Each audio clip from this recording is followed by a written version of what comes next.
She was kicked out by her ex-husband. She married a millionaire CEO who loved her. Now he regrets it. Nora Benson stood on the sidewalk in the pouring rain, a single suitcase at her feet and nowhere to go. 20 minutes earlier, she'd had a home, a marriage, a life she'd built with her own 2 hands. Now, she had nothing. Her ex-husband, Marcus, had thrown her out in front of their neighbors, his voice dripping with contempt as he called her a burden, a failure, dead weight he could no longer afford to carry. She'd sacrificed everything for him, her career, her dreams, her identity, only to be discarded the moment his business collapsed. The humiliation burned deeper than the cold rain soaking through her coat. But Nora Benson wasn't broken. Not yet. A week later, fate intervened in the form of Adrian Cole, a millionaire CEO with quiet intensity and eyes that saw past her pain to the strength underneath. He didn't offer her pity. He offered her a job, then his respect, then something she'd stopped believing in: love. Within a year, they were married. And for the first time in her life, Nora felt like she mattered. But happiness has a way of inviting disaster. When Adrian's empire came under attack and her past was weaponized against him, he said words that shattered her all over again. Words she'd heard before. Words that made her walk away from the only man who'd ever truly loved her. Now Adrian Cole, the man who has everything, has lost the one thing money can't buy, and he'll do anything to get her back. Before we dive in, drop a comment and tell us where you're watching from and what time it is. If you're new here, hit subscribe and turn on notifications, because this story is about betrayal, redemption, and a love powerful enough to survive even the cruelest words. The rain came down in sheets, turning the quiet suburban street into a blur of grey and cold. Nora Benson stood on the sidewalk outside the house she'd called home for 5 years, her entire body shaking, though whether from cold or shock, she couldn't tell anymore. Behind her, the front door of the modest 2-story colonial slammed shut with a finality that echoed in her chest.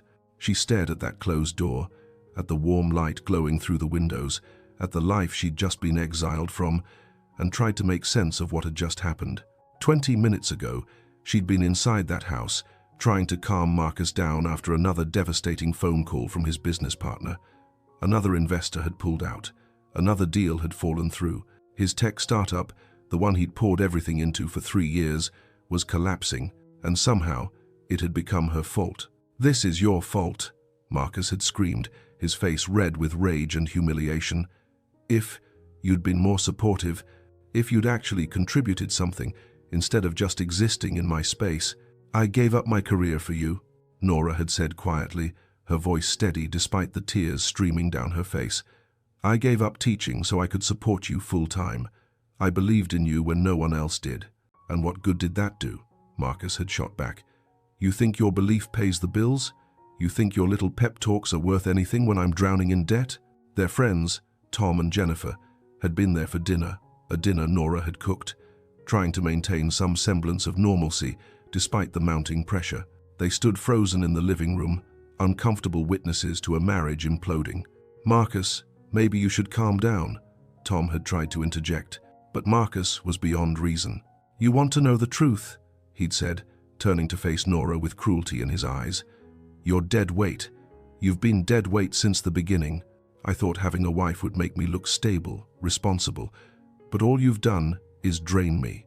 Financially, emotionally, everything." Nora had felt something inside her break at those words. Not her spirit that had broken months ago. Slowly, piece by piece, as Marcus's business failed and he'd become someone she didn't recognize. This was something else. This was the final severing of hope that he might still be the man she'd married. "Get out," Marcus had said, his voice dropping to something cold and final. "Pack a bag and get out. I can't afford to keep you anymore." "Marcus, you can't be serious," Jennifer had said, her voice shocked.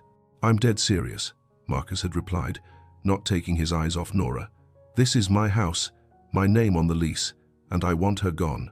Nora had stood there for a moment, waiting for him to take it back, to apologize, to show even a flicker of the man who'd once promised to love her forever.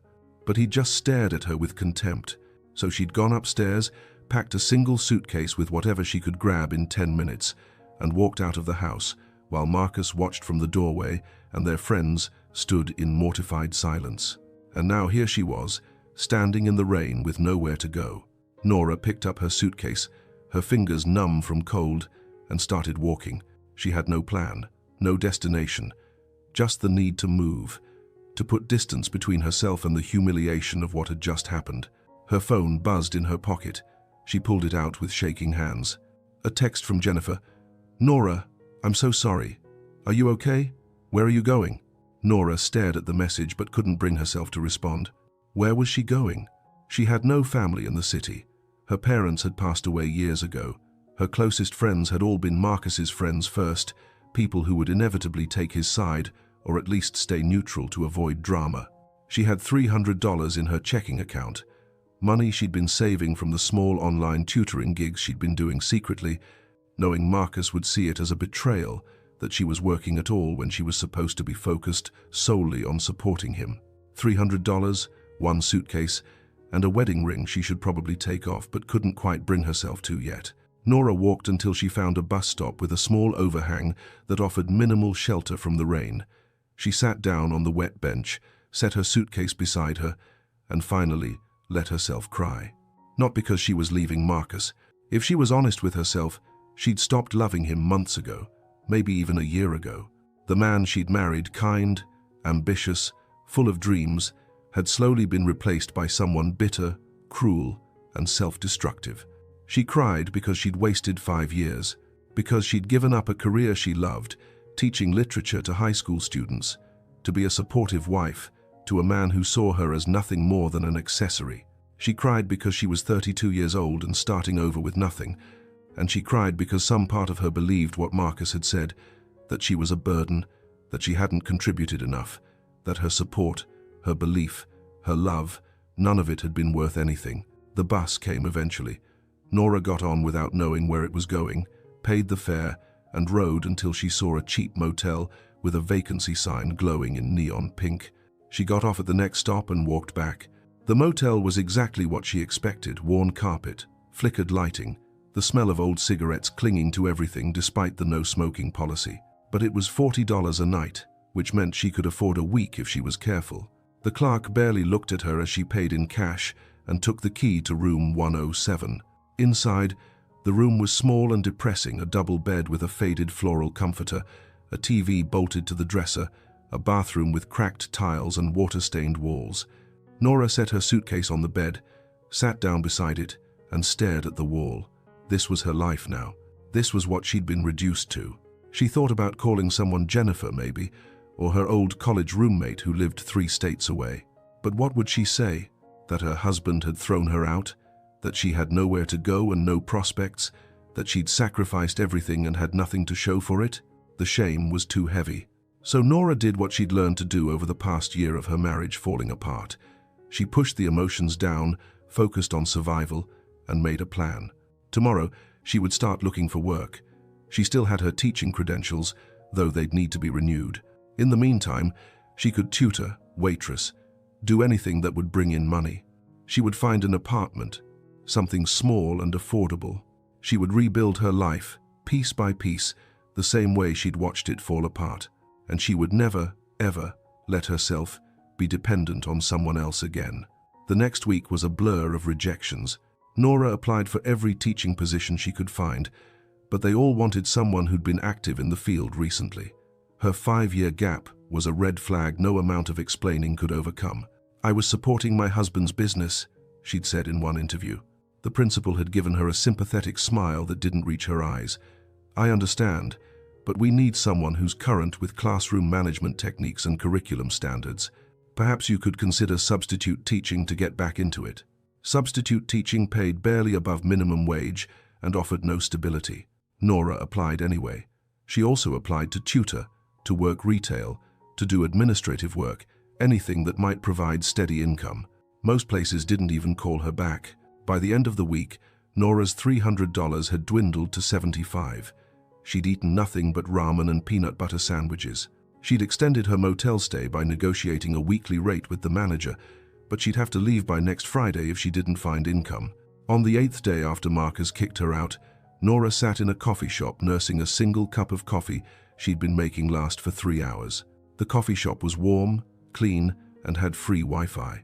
She'd been using it as her office, sending out applications and trying to stay out of the depressing motel room as much as possible. She was reading a book she'd found in the motel's lobby, a worn copy of Paulo Freire's Pedagogy of the Oppressed, one of the texts that had inspired her to become a teacher in the first place. She'd always believed in education as liberation, as the key to helping people find their voices and their power. The irony wasn't lost on her that she'd let herself become voiceless and powerless despite that belief.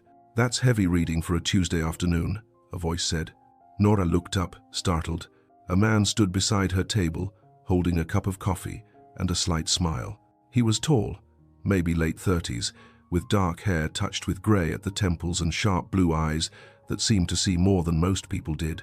He was dressed impeccably, expensive suit, tailored perfectly, the kind of clothing that whispered wealth rather than shouting it.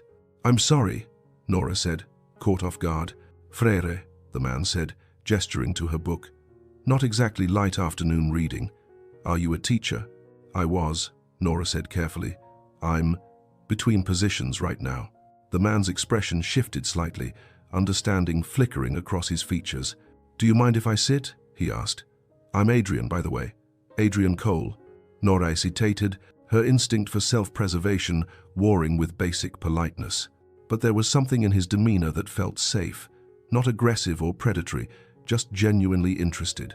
"Nora," she said, "Nora Benson. And sure, you can sit."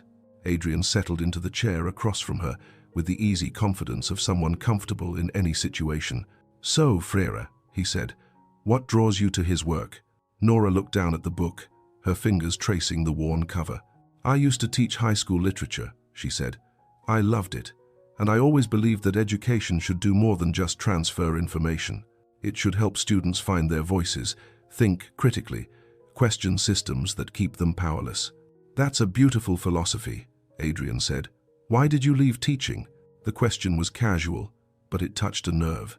Nora's first instinct was to deflect, to give some polite non-answer, and change the subject. But something in Adrian's eyes, genuine interest, no judgment, made her pause. "I gave it up to support my husband's business," she said quietly. "He needed me full-time, and I thought that's what you did for someone you loved. You sacrificed." "And now?" Adrian asked gently. Nora's jaw tightened. "Now I'm divorced and trying to figure out how to rebuild a career I walked away from 5 years ago. Turns out, gaps in your resume make you basically unemployable." She hadn't meant to be so honest, and the moment the words left her mouth, she regretted them. But Adrian didn't flinch or offer empty platitudes. "The education system's loss," he said simply. "Anyone who's passionate about Freire and critical pedagogy is someone schools should be fighting to hire." "Tell that to the principals who won't even give me an interview," Nora said with a bitter laugh. Adrian was quiet for a moment, studying her with those perceptive blue eyes. "Can I ask you something?" he said. "Sure. If you could design your ideal position, not limited by practicality or current job openings, what would it look like?" Nora blinked, surprised by the question. No one had asked her that in years. Marcus had only ever asked what she could do to help him, never what she wanted for herself. "I'd want to work with underserved communities," she said slowly, the dream taking shape as she spoke. "Kids who don't have access to quality education, who've been written off by the system. I'd want to create programs that don't just teach them to pass tests, but help them see their own potential." "Scholarships, mentorship, after-school programs?" Adrian prompted. "All of it," Nora said, warming to the topic despite herself. "A comprehensive support system, because it's not enough to just throw money at the problem. These kids need advocates, people who believe in them." Adrian smiled, and it transformed his entire face from handsome to genuinely warm. "What if I told you I run a foundation that does exactly that?" he said. Nora's heart skipped. "What?" "The Cole Foundation," Adrian said. "We focus on educational equity and community development. Right now, we're expanding our scholarship program and need someone to coordinate it. Someone who understands that education is about more than test scores." Nora stared at him, her mind racing. "You're offering me a job," she said carefully. "You don't even know me." "I know you're passionate about education," Adrian said. "I know you think critically about systemic issues. I know you're rebuilding your life and could use an opportunity. And I trust my instincts about people. This feels too good to be true, Nora said, her defensive walls slamming up. What's the catch? Adrian leaned back in his chair, his expression open and honest. No catch, he said. I'm a businessman, Nora. I recognize talent when I see it, and I don't believe in letting it go to waste because of resume gaps or bad circumstances. If you're interested, come to the foundation office tomorrow. We'll talk details, you can meet the team, see if it's a good fit. He pulled a business card from his wallet and slid it across the table. Nora picked it up, her hands trembling slightly. Adrian Cole, CEO, Cole Foundation. Below that, an address in one of the nicer parts of the city and a phone number. Why are you doing this? Nora asked, her voice barely above a whisper. Adrian stood, picking up his coffee. Because everyone deserves a second chance, he said simply. Tomorrow, 10 o'clock. Think about it. He left before Nora could respond, and she sat there staring at the business card like it might disappear if she looked away. Nora didn't sleep that night. She lay in the uncomfortable motel bed, staring at the water-stained ceiling, turning Adrian's offer over in her mind. Every instinct she had screamed that this was too good to be true, that there had to be a catch, some ulterior motive, some way this would blow up in her face. Marcus had conditioned her to expect disappointment, to believe that nothing good came without a price. But another part of her, the part that still believed in possibilities, in second chances, in the idea that sometimes kindness was just. Kindness whispered that maybe this was real. Maybe Adrian Cole was exactly what he seemed, a wealthy man who genuinely wanted to help. By the time her alarm went off at 7, Nora had made her decision. She would go to the interview. She would hear what he had to say.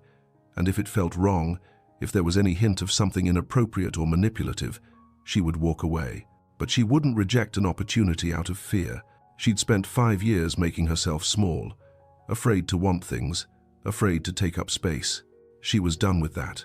Nora dressed in the only professional outfit she'd packed, a simple black dress and cardigan that had seen better days but were clean and presentable. She did her makeup carefully, trying to hide the dark circles under her eyes and the pallor that came from a week of stress and poor nutrition. She looked in the motel bathroom mirror and barely recognized herself. When had she become this person, this tired, scared, diminished version of who she used to be? Today, you start getting her back, Nora told her reflection. The Cole Foundation occupied the top 3 floors of a sleek building in the heart of the city's business district. Nora arrived 15 minutes early and spent that time in the lobby, trying to calm her nerves. The building was beautiful, modern but warm, with art on the walls and comfortable seating. Nothing like the cold, corporate spaces Marcus had dragged her to for networking events. At exactly 10 o'clock, Nora approached the reception desk. "I'm here to see Adrian Cole," she said. "My name is Nora Benson." The receptionist smiled warmly. "He's expecting you. Take the elevator to the 12th floor. Someone will meet you there." The elevator ride felt both too fast and too slow. When the doors opened, Nora stepped into a bright, open space that hummed with purposeful energy. People moved between offices and conference rooms, their conversations animated and engaged. This was a place where people cared about what they were doing. A woman in her 50s approached, her smile genuine. "Nora, I'm Patricia Kim, Director of Programs. Adrian asked me to give you a tour before your meeting with him." "Nice to meet you," Nora said, shaking her hand. Patricia led her through the Foundation's offices, explaining their various programs, scholarships for first-generation college students, after-school tutoring in underserved neighborhoods, teacher training workshops, community education initiatives, everything Nora had dreamed of doing when she first became a teacher. "We've grown significantly in the past 5 years," Patricia said. "Adrian is very committed to making a real difference, not just writing checks. He believes in sustainable, community-driven change." "How long have you worked here?" Nora asked. 8 years, Patricia said. "Best job I've ever had. Adrian gives us the resources and autonomy to actually do good work. It's rare." They ended the tour in a conference room with windows overlooking the city. "Adrian will be with you in just a moment," Patricia said. "Can I get you some coffee? Water?" "Water would be great," Nora said. "Thank you." Patricia left, and Nora stood by the window, looking out at the city sprawling below. A week ago, she'd been standing in the rain with nowhere to go. Now she was here, in a beautiful office, about to interview for a job that sounded too good to be true. The door opened behind her. "Sorry to keep you waiting," Adrian said, entering with 2 bottles of water. Meeting ran long. He'd traded yesterday's suit for something slightly less formal but equally well-tailored. He looked tired. Nora noticed there were lines around his eyes that spoke of long hours and heavy responsibility. But his smile was warm as he gestured for her to sit. "So," he said, settling into the chair across from her, "what did you think of the tour?" "It's impressive," Nora said honestly. "Everything Patricia showed me, it's exactly the kind of work I've always wanted to do." "Tell me about your teaching experience," Adrian said. "What did you love about it? What were your challenges?" And so Nora talked. She told him about her 5 years teaching at an underfunded public high school, about the students who arrived hungry and left to chaotic home lives, about the moments of breakthrough when a struggling reader finally connected with a book or a disengaged student found their voice in a class discussion. She told him about the frustrations too, the lack of resources, the pressure to teach to standardized tests, the bureaucracy that prioritized compliance over actual learning. Adrian listened with complete attention, asking thoughtful questions, challenging her assumptions in ways that made her think deeper rather than feel defensive. By the time she finished, an hour had passed, and Nora realized she'd been more animated and engaged than she'd been in years. "You're passionate about this work," Adrian observed. "That passion is exactly what we need for our scholarship program coordinator position." "You're seriously offering me the job?" Nora asked, still not quite believing it. "I am," Adrian said, pending the usual background checks and references, of course. "But yes, I'd like to offer you the position." He slid a folder across the table. Nora opened it to find a job description and a salary offer that made her breath catch. It was more than she'd made as a teacher, enough to get her out of that motel, into a real apartment, back on her feet. This is incredibly generous," she said, her voice thick with emotion. "It's fair compensation for important work," Adrian corrected gently. "You'll be managing a multi-million-dollar scholarship program, coordinating with schools and community organizations, and helping shape the future of hundreds of young people. That's worth investing in." Nora looked up at him, tears burning in her eyes, despite her best efforts to maintain composure. "Why are you doing this for me?" she asked. "You don't know anything about me beyond a 20-minute conversation in a coffee shop." Adrian was quiet for a moment, and something shifted in his expression, something that looked like understanding born from experience. "5 years ago," he said slowly, "I was going through a difficult time, personal issues that were affecting my work, my life, everything. I was at a conference, sitting alone at the bar, probably looking as lost as I felt." He paused, his gaze distant. "A woman I'd never met sat down next to me and said, 'Whatever you're going through, you look like someone who could use a reminder that it gets better.' We talked for 2 hours. She didn't know who I was, didn't want anything from me, just offered genuine human kindness when I needed it most." Adrian focused back on Nora. "I never saw her again, never got to thank her properly for that moment of grace. So now, when I see someone who's clearly going through something difficult, someone with talent and passion who just needs an opportunity, I think of her, and I try to pay that kindness forward." Nora felt tears spill over, and she wiped them away quickly, embarrassed. "I'm sorry," she said. It's been a really hard week." "You don't have to apologize," Adrian said, "and you don't have to tell me anything you're not ready to share. But I want you to know that whatever circumstances brought you to that coffee shop, whatever you're rebuilding from, you're not alone in this." Nora took a shaky breath. "My husband kicked me out," she said, the words tumbling out before she could stop them. "A week ago, in front of our friends, he said I was a burden, that I'd contributed nothing to our marriage. I've been living in a motel, applying for jobs, trying to figure out how to start over." She looked down at her hands. "I'm sorry. You didn't ask for my sob story, Nora," Adrian said firmly. When she looked up, his eyes were kind but fierce. "Your ex-husband is a fool. Whatever failures he experienced, whatever business collapsed, that's on him, not you. And the fact that he blamed you, that he threw you out instead of facing his own shortcomings, that tells me everything I need to know about his character." He leaned forward slightly. "You are not a burden. You are talented, passionate, and resilient. And anyone who can't see that doesn't deserve you." Nora felt something crack open in her chest, something that had been locked tight since that night in the rain. "Thank you," she whispered. "Don't thank me," Adrian said. "Just take the job, do the work you're meant to do, and let that be proof that you were never the problem." Nora looked down at the job offer, at the chance to rebuild not just her career but her sense of self. "When would I start?" she asked. Adrian smiled. "How does Monday sound?" "Monday sounds perfect," Nora said, and for the first time in a week, she felt something that might have been hope. The first month at the Cole Foundation was transformative. Nora threw herself into the work with an intensity that surprised even her. She coordinated scholarship applications, visited schools to talk with students about opportunities, worked with Patricia and the rest of the team to streamline their processes and expand their reach. She was good at it. Better than good she was. Exceptional.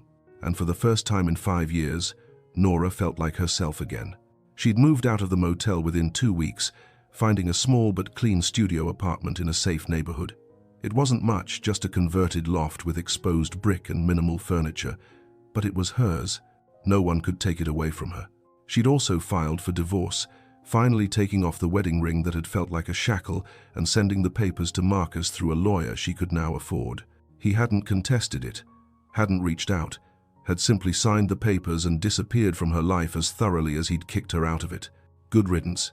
What surprised Nora most, though, was her growing friendship with Adrian. He wasn't like any CEO she'd imagined. He was hands-on with the foundation's work, attending program events and meeting with scholarship recipients personally. He was thoughtful, asking her opinion on decisions and actually listening to her answers. And he was kind in ways that had nothing to do with grand gestures. When he noticed she was working through lunch every day, he started having healthy meals delivered to her office with notes that said things like, "Can't change the world on an empty stomach." When she mentioned missing teaching, he arranged for her to lead a workshop for high school students interested in educational equity. When she had a particularly difficult day dealing with a student whose scholarship application had been denied due to a technicality, Adrian sat with her for an hour brainstorming solutions until they found a way to make it work. He never made her feel like these kindnesses were transactional, never implied she owed him anything. He just showed up, consistently, the way Marcus never had. 3 months into her job, Nora realized with startling clarity that she was developing feelings for her boss. It terrified her. She'd just gotten out of a marriage that had destroyed her self-worth. The last thing she needed was to complicate her professional life with romantic feelings, especially for someone so far out of her league.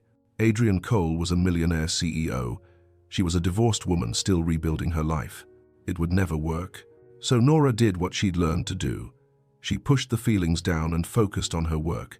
But ignoring feelings didn't make them disappear, and she couldn't help but notice the way Adrian looked at her sometimes like she was someone worth seeing, like she mattered. It was dangerous. It was impossible. And it was the first thing in years that made Nora feel truly alive. 4 months after Nora started at the foundation, Adrian asked her to stay late to help him prepare for a major donor presentation. They worked in his office until past 9, reviewing slides and refining talking points, falling into the easy rhythm they'd developed over months of collaboration. "We make a good team," Adrian said as they finally finished, leaning back in his chair with a satisfied smile. "We do," Nora agreed, saving the final version of the presentation. "Can I ask you something personal?" Adrian said. Nora's heart rate picked up. "Sure. Are you happy here?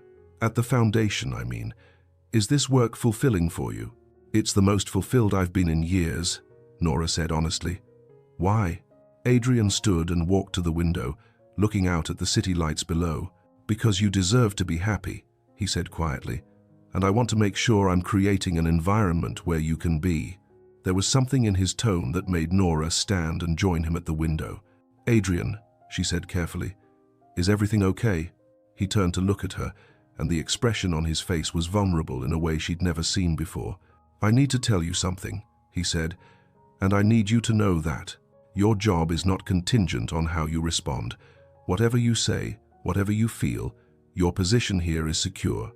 Do you understand?" Nora's pulse thundered in her ears. "Okay." Adrian took a breath, his eyes never leaving hers. "I'm falling for you, Nora," he said, his voice steady despite the weight of the confession. "I've been falling for you since that day in the coffee shop, and working with you these past 4 months has only made it stronger. You're brilliant, compassionate, resilient, everything I admire in a person. Nora's breath caught. I know the timing is complicated, Adrian continued. I know you're still healing from your divorce. I know I'm your boss, and that creates a power dynamic we'd have to navigate carefully. But I couldn't keep this to myself anymore. You deserve to know the truth. He stepped back slightly, giving her space. If you don't feel the same way, that's completely okay. Nothing changes. We continue working together, as we have been. But if there's any part of you that feels what I feel, then I want the chance to explore this, properly, as equals. Nora stared at him, her mind reeling. This couldn't be happening. Things like this didn't happen to her. I don't understand, she said finally. You could have anyone. Why me? Adrian's expression softened. Because you're not just anyone. You're someone who reads Freire in coffee shops and fights for students no one else believes in. You're someone who faced humiliation and hardship and came out stronger instead of bitter. You're someone who makes me want to be better, to do better. He paused. But more than any of that, when I'm with you, I feel seen, really seen. Not as a CEO or a philanthropist or a name on a building, just as a person. And that's something I haven't felt in a very long time. Nora felt tears burning in her eyes. Adrian, You don't have to answer now, he said quickly. Take whatever time you need. Think about what you want, what feels right. I'll be here either way. But Nora was done thinking. She'd spent 5 years overthinking everything, second-guessing herself, making herself small to fit someone else's expectations. For once, she was going to trust what she felt. I feel it too, she said, her voice trembling. I've been trying not to because it scared me, because the last time I let myself love someone, it destroyed me. But I can't stop feeling this way about you. Adrian's expression transformed relief and joy, mixing with something deeper. Then, let me do this right, he said. Let me take you to dinner, as a date, not a work meeting. Let me show you what it looks like when someone sees your worth and cherishes it. Nora nodded, tears streaming down her face. Okay, Adrian repeated, a smile breaking across his face. Okay, Nora confirmed, and suddenly they were both laughing through their tears. Adrian reached out and gently wiped a tear from her cheek, his touch careful and reverent. I'm not Marcus, he said softly. I will never make you feel like a burden. I will never blame you for my failures, and I will never, ever take you for granted. I know, Nora whispered. You've already shown me that. They stood there for a long moment, just looking at each other, both of them understanding that something significant had shifted between them.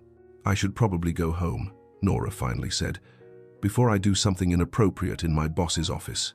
Adrian laughed, the sound warm and genuine. Probably wise. How about Saturday? Dinner? I'd love that, Nora said. She gathered her things, and Adrian walked her to the elevator like he always did, a routine that now carried new weight. Before the doors closed, he said, Nora? Yeah? Thank you for giving us a chance. Thank you for seeing me when I couldn't see myself, Nora replied. The elevator doors closed, and Nora rode down to the lobby with a smile on her face that felt like it might split her open. For the first time since Marcus had thrown her out into the rain, Nora felt like, maybe, just maybe, her story was beginning instead of ending. The next 6 months were the happiest of Nora's life. She and Adrian took things slowly, carefully building a relationship on the foundation of friendship and mutual respect they'd already established. Their first date was at a quiet Italian restaurant where they talked for 4 hours and only realized it when the staff started stacking chairs around them. Their second date was a walk through Central Park where Adrian told her about growing up the son of a single mother who'd worked 3 jobs to put him through school, and how her death from preventable illness had inspired him to create the foundation. Their third date was dinner at Adrian's penthouse, where Nora cooked, insisting she wanted to do something for him, instead of always being on the receiving end, and they ended up slow dancing in his living room to old jazz records. By the end of the 3rd month, they were inseparable. At work, they maintained professionalism, but everyone knew. Patricia teased them gently, and the rest of the staff seemed genuinely happy for them both. Outside of work, they built a life together. Adrian attended Nora's volunteer tutoring sessions and helped struggling students with math. Nora accompanied Adrian to foundation events and helped him navigate the social aspects he found exhausting. They were partners in every sense of the word, and slowly, carefully, Nora let herself believe in love again. Not the desperate, one-sided love she'd given Marcus, the kind where she'd diminished herself to make him feel bigger. This was something different, something equal, something that made her feel more like herself instead of less. Adrian challenged her intellectually, supported her professionally, and loved her fiercely without ever making her feel owned or obligated. He celebrated her successes as if they were his own. When she gave a presentation at a national education conference, he was in the front row, beaming with pride. When she had a panic attack remembering the night Marcus had kicked her out, Adrian held her and reminded her that she was safe now, that no one would ever hurt her like that again. He showed her what healthy love looked like: respect, communication, partnership, and Nora flourished in it. 10 months after that first meeting in the coffee shop, Adrian took her back to that same place for coffee. They sat at the same table where everything had begun, and Adrian took her hand across the worn wood. "This is where my life changed," he said. "Right here, in this coffee shop, on a random Tuesday afternoon. I saw you reading Frary, looking lost and determined all at once, and something in me knew." "Knew what?" Nora asked softly. "That you were going to matter to me," Adrian said. "I didn't know how much yet, didn't know I'd fall in love with you, but I knew you were important." He reached into his pocket and pulled out a small box. Nora's heart stopped. "I'm not proposing," Adrian said quickly, seeing her expression. "Not yet. When I propose, it's going to be bigger than this, more planned. But I wanted to give you something." He opened the box to reveal a delicate necklace, a simple gold chain with a small pendant shaped like an open book. "It's beautiful," Nora breathed. "The book is for your love of teaching and learning," Adrian explained. "But it's also a promise. I promise to always see you as the strong, brilliant woman you are. I promise to support your dreams, not ask you to sacrifice them for mine. And I promise that when I do ask you to marry me, because I will, it will be because I can't imagine my life without you." Nora's vision blurred with tears. "Adrian, you don't owe me anything," he said, echoing the words he'd said to her so many months ago. "I just want to be the man who helps you believe in love again." Nora stood, moved around the table, and kissed him. Right there in the coffee shop, in front of strangers and baristas, she kissed him like he was oxygen, and she'd been drowning. When they finally broke apart, both of them were crying and laughing. "I love you," Nora said. "I love you so much, it terrifies me." "I love you too," Adrian replied, "and I'm going to spend every day proving you can trust that." He fastened the necklace around her neck, and Nora touched the small book pendant, feeling its weight like a promise against her skin. 3 months later, Adrian proposed on the anniversary of the day they'd met, not in the coffee shop, but in the Foundation's scholarship hall, surrounded by photos of the hundreds of students they'd helped together. "This is what we built," he said, gesturing to the wall of faces. "But more than that, we built us. We built a partnership based on respect and shared purpose and love, and I want to keep building with you for the rest of my life." He got down on one knee, and Nora's hands flew to her mouth. "Nora Benson, will you marry me? Will you be my partner, my equal, my home?" "Yes," Nora said through her tears. "Yes, 1,000 times yes." The ring he slipped on her finger was perfect, a sapphire surrounded by small diamonds, something that felt like her, unique, meaningful, beautiful. They married 2 months later in a small ceremony attended only by people who truly mattered. Patricia stood as Nora's maid of honor.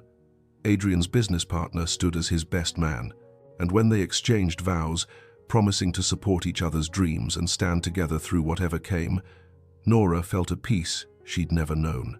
This was what love was supposed to feel like: safe, equal, empowering. She'd finally found home in another person without losing herself, or so she thought. The first year of marriage was blissful. Nora and Adrian bought a beautiful townhouse together, not a mansion, but something that felt like them. They filled it with books and art and memories. The foundation continued to grow under their joint leadership. They launched 3 new programs, doubled their scholarship funding, and expanded into 2 more cities. Nora had never been happier or more fulfilled. But happiness, as she would learn, was fragile, and the past had a way of coming back when you least expected it. 18 months into their marriage, Adrian's company, the tech firm he'd built before starting the foundation, faced a crisis. His former business partner, a man named Richard Chen, who Adrian had trusted implicitly, had been embezzling funds for years. Millions of dollars were missing, and when the board discovered it, the scandal exploded. Media descended like vultures, stock prices plummeted, investors panicked, and Adrian, as CEO and majority shareholder, bore the brunt of it all. He'd done nothing wrong, the investigation would eventually prove that, but in the court of public opinion, he was guilty by association. The stress was immense. Adrian worked 18-hour days, met with lawyers and investigators, tried to salvage the company's reputation and keep his employees from losing their jobs. Nora supported him as best she could, managing the foundation in his absence and being there when he came home exhausted and frustrated. But the pressure was relentless. And then, 2 months into the crisis, Marcus resurfaced. Nora was in her office at the foundation when Patricia knocked on her door, her expression troubled. "You need to see this," she said, handing Nora a tablet. On the screen was a news article from a tabloid website, Tech Mogul's Wife's Shady Past, From One Failure to Another. Nora's stomach dropped. She read the article with growing horror. It was an interview with Marcus, her ex-husband, who she hadn't spoken to in nearly 2 years. He claimed that Nora had used him when he was building his startup, then abandoned him the moment things got hard, to trade up to a richer man. He painted her as a gold digger who'd calculated her way from one wealthy man to another, using her looks and manipulation to climb the social ladder. There were photos, old ones from their marriage, strategically chosen to make her look cold and calculating. Quotes twisted out of context. Lies wrapped in just enough truth to seem credible. "This is insane," Nora breathed. "None of this is true." "I know," Patricia said gently, "but it's out there now, and with Adrian's company already under scrutiny, the media is going to run with this." She was right. By the end of the day, the story had been picked up by 3 major news outlets. Social media was ablaze with speculation. Photos of Nora and Adrian were analyzed, their timelines scrutinized, conspiracy theories spun. When Adrian came home that night, he looked like he'd aged 10 years. "I'm so sorry," Nora said immediately. "Marcus is lying. You know that, right? Everything in that article is—" "I know," Adrian said, his voice tight. "I know it's lies." But there was something in his tone that made Nora's blood run cold. "Adrian," she said carefully. He ran his hands through his hair, a gesture of frustration she'd rarely seen from him. "My board wants me to make a statement," he said, "distancing the company from this, from us." "What does that mean?" Nora asked, though she was afraid she already knew. "They want me to keep you out of the public eye, stop bringing you to company events, maybe have you step back from the foundation temporarily." The words hit Nora like a physical blow. "Step back from the foundation?" she repeated. "Adrian, that's my job. That's my purpose." "I know," Adrian said, and he sounded miserable. "I told them no. I told them my marriage isn't up for debate. But the pressure is. It's overwhelming, Nora." "So what are you saying?" Nora asked, her voice rising despite her best efforts to stay calm. "I'm saying I don't know what to do," Adrian said. "I'm trying to save a company that employs 3,000 people. I'm trying to protect everything I've built. And every day there's a new story, a new crisis, and now this." He gestured helplessly at his phone, which was probably full of messages about the Marcus interview. "Now this," Nora finished coldly. "You mean me? I'm the crisis now." "That's not what I meant," Adrian said quickly. But the damage was done. For the first time since they'd met, Nora saw doubt in Adrian's eyes when he looked at her, and it terrified her, because she'd seen that look before, right before Marcus had thrown her out into the rain. Have you ever had someone say something they couldn't take back? Let us know in the comments. And if this story is touching your heart, hit that like button and subscribe. The next 2 weeks were the longest of Nora's life. The media frenzy around Adrian's company intensified, and with it came increased scrutiny of their marriage. More articles appeared, each one digging deeper into Nora's past, twisting her story into something unrecognizable. One outlet ran a timeline, suggesting she'd been seeing Adrian while still married to Marcus. Another claimed she'd been fired from her teaching job for misconduct. A third interviewed people who claimed to have known her in high school and painted her as calculating and cold. All of it was lies or distortions, but the damage was done. Nora watched her reputation, the one she'd rebuilt so carefully over the past 2 years, crumble in real time. And worse, she watched the toll it took on Adrian.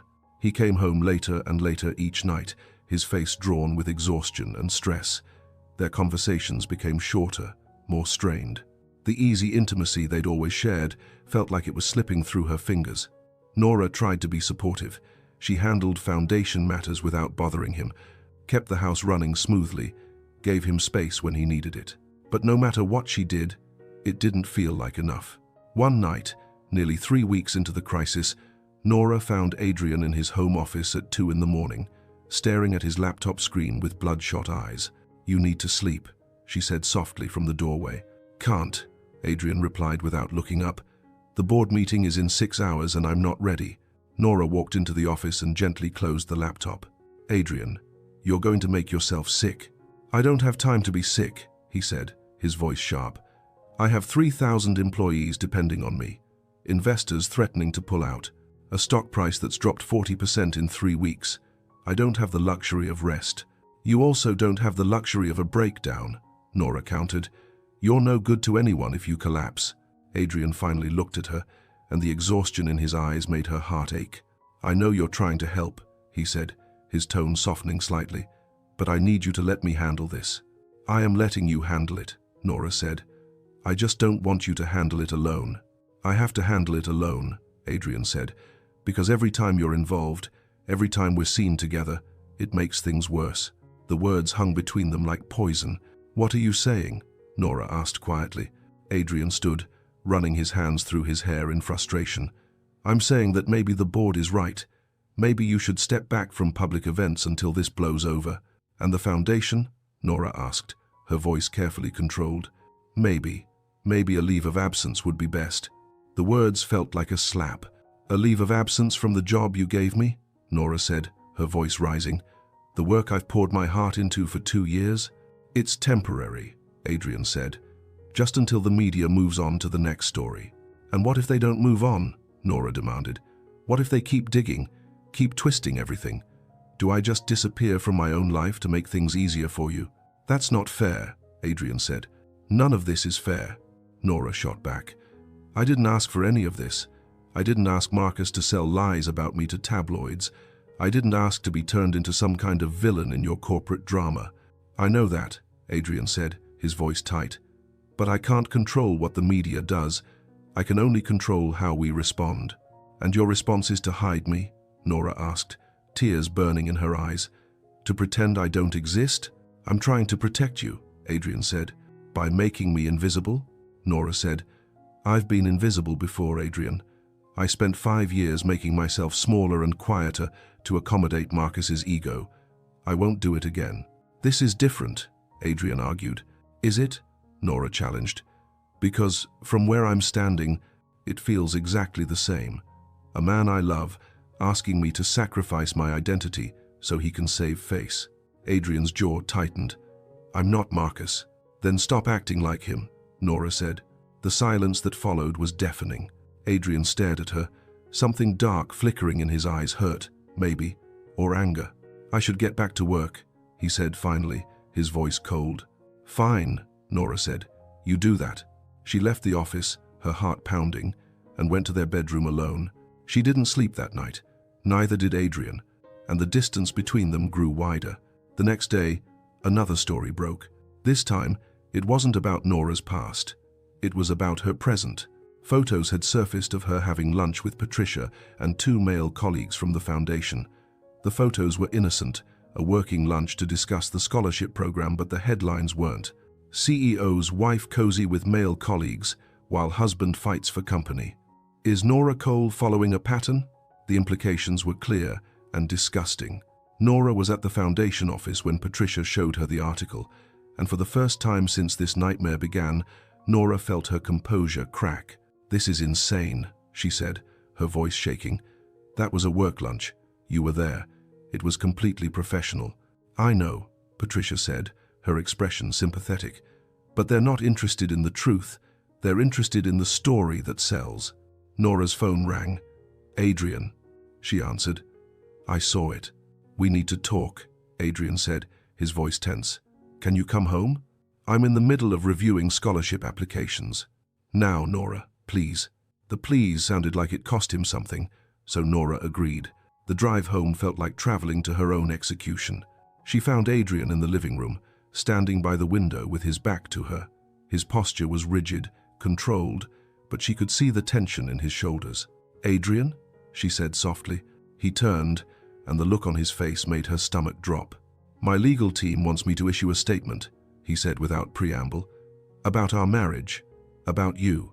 "What kind of statement?" Nora asked, though she wasn't sure she wanted to know. "One that addresses the allegations," Adrian said. "That clarifies the timeline of our relationship, your employment at the foundation, everything." "That sounds reasonable," Nora said carefully. "They also want to include information about your divorce from Marcus," Adrian continued. "The real story, to counter his lies."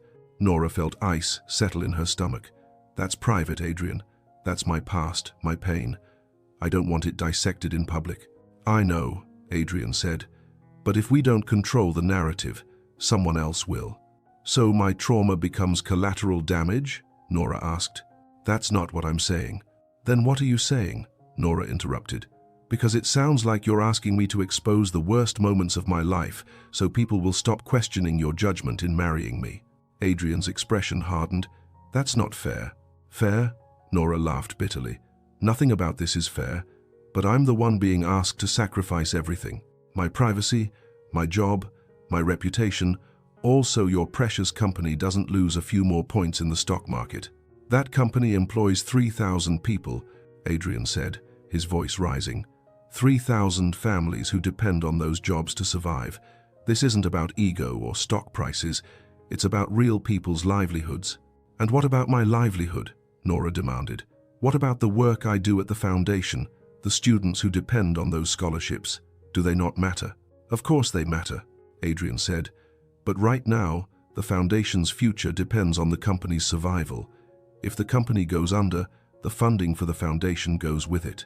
"So it all comes back to money," Nora said quietly. "It comes back to reality," Adrian corrected. "And the reality is that we're in a crisis, and we need to make difficult choices." "We," Nora said, "or me, because it seems like I'm the only one being asked to make sacrifices here." Adrian's expression shifted to something Nora had never seen before, cold, distant, almost calculating. "What do you want me to say, Nora?" he asked. "That this isn't hard for me? That I'm not sacrificing anything? I'm working 20 hours a day, fighting to save something I built from the ground up, dealing with betrayal from someone I trusted, and watching my personal life become tabloid fodder." "And whose fault is that?" Nora asked, the words out before she could stop them. Adrian went very still. "What did you say?" Nora knew she should back down, apologize, but something in her, some wounded, angry part that had been silenced for too long, pushed forward. "I said, whose fault is this?" she repeated. "You're the one who trusted Richard Chen despite red flags. You're the one who built a company culture where this kind of fraud could happen. You're the one whose business decisions created this mess." "So this is my fault?" Adrian asked, his voice dangerously quiet. "I didn't say that." "You just did," Adrian interrupted. "You just blamed me for being betrayed, for trusting the wrong person." "That's not what I meant," Nora said, panic rising as she realized how badly she'd miscalculated.